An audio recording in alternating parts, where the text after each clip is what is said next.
The Copa America Centenario, a massive football tournament being staged here in the USA, where the sport is on the rise for a beaming United States Soccer Federation president, Sunil Gulati. We've got great facilities here, as you know, and so I think the tournament's gone very well so far, and our counterparts in CONMEBOL are very pleased with how things have gone. This tournament will set all sorts of records for Copa America, for fan attendance, for revenues. So we're proud of hosting it. Gulati is presiding over a sport experiencing substantial growth here in the USA. The thriving MLS, the American Top Flight League, is a flagship for the sport's development. It's been a big part of it, not only in terms of obviously giving players a chance to play, but referees, coaches. We've built a lot of new facilities. And for soccer reporter John Romer, the huge status of the women's game here helps to propel its growth. A lot of other American sports, a lot of women aren't really into it because there's not really women's American football leagues, and softball isn't as big as baseball. But with soccer, it really brings kind of the whole family together. You'll go to a soccer bar and it's not uncommon to see a lot of women watching the game. And it helps that, you know, the American women are one of the best teams in the world. So we're obviously drawn to winners and we're drawn to success. So that's another reason why it's getting so big. We're very, very proud of the women's team and our programs. We have as many national teams on the women's side as we do on the men's side. Add that to the fact that we've hosted some big events. We've hosted the Men's World Cup, we've hosted 2 Women's World Cups.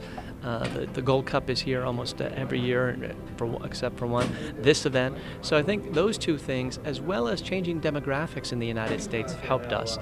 Growing participation of the Hispanic community and the population in that community is a big plus. Then there's any number of things that we've done in terms of grassroots development, marketing, media promotions, all of those sorts of things. So nationally, the USA hasn't exactly gone football crazy, but it is undisputed number 1 for many young adults and a growing number of teenagers, like San Jose Earthquakes under-13s, Kobe, Ryan, and Kevin. I love soccer so much. Soccer is technically my life. I love playing soccer every day. When I step on the field, I forget everything else and just focus on the game. It's just a thrill playing out there with all your friends and your buddies, and scoring a goal. It's just amazing. In practice, I work around 1 hour and 30 minutes, and then at home, 3 hours by myself, maybe. And then I go with my dad to train at a park. Soccer skews to a younger viewership, and the 18 to 34 age range is the key demographic in America, and you're really starting to see that spike in soccer. A lot of younger kids and younger adults are watching soccer, and it shows in those numbers, where sports like, Major League Baseball and NFL skew towards a more of an older demographic.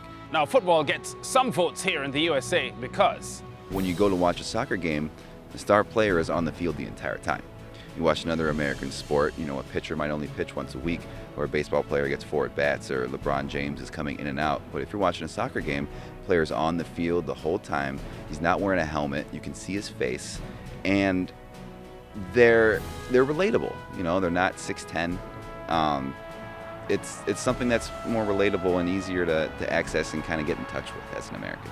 If you score a goal, you could be the only one that game to give your team the lead. You could win it for your team. And other sports, your team usually scores many runs or points, and so it's just cool.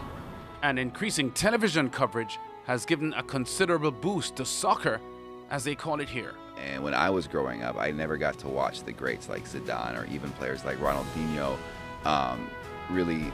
I didn't get to watch them and have them become my idols. There's more games on television available, and young kids get turned on to that. Being able to wake up and now knowing exactly where the Premier League is, exactly where La Liga or Serie A or MLS or even international football, knowing exactly where it is and what time it's going to be on is something that's really been growing the last 5 to 10 years, and that's what's really been increasing the growth faster and faster. Now, American football, baseball, and basketball are considered unshakable as the big 3 in American sporting culture. But Romer believes that could change. If you look back towards the past in American sports, you see that certain sports dominate a certain kind of year range. Back in, in the early 1900s, it might have been boxing or horse racing. And you see sports rise and fall. In the 80s, basketball was huge, and then it kind of dipped a little bit in the 90s and 2000s, and now it's big. So people like to say, American football is never going away, but that's not true. It was never always there, and it won't always be there. There's going to be a range, and I think that in the next, 20 to 30 years, you're going to see soccer really hit that, top echelon in American sports. That would be great. From Santa Clara's Levi Stadium, home of the San Francisco 49ers, I'm Lance Whitaker.